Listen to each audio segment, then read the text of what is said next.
Hello everyone. তো দেখো হঠাৎ করে আমি কেন পুজো দিচ্ছি এখানে তোমাদেরকে সব কিছুই বলছি, ভিডিওটা সম্পূর্ণ দেখো।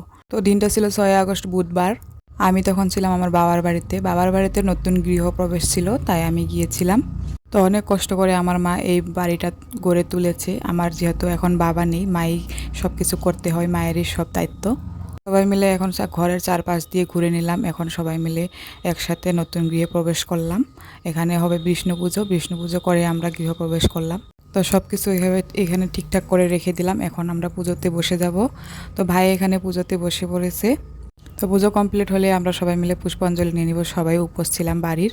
তো আমাদের পুষ্পাঞ্জলি নেওয়াও কমপ্লিট হয়ে গিয়েছে। এই বাড়িটা কিন্তু আমার কাছে রাজপ্রাসাদ, শুধু বাড়ি নয়। তো সব আমাদের পুজো কমপ্লিট। এখানে আমার ঠাকুমা প্রসাদ বানাচ্ছে আমাদের দেখা। তো আমি বাড়ির বড় মেয়ে হিসাবে আমারও কিছু কিছু দায়িত্ব আছে, তো সেগুলো আর তোমাদের সাথে শেয়ার করলাম না, যেহেতু আমার বড় ভাই নেই, আমার ভাই ছোট সবার থেকে।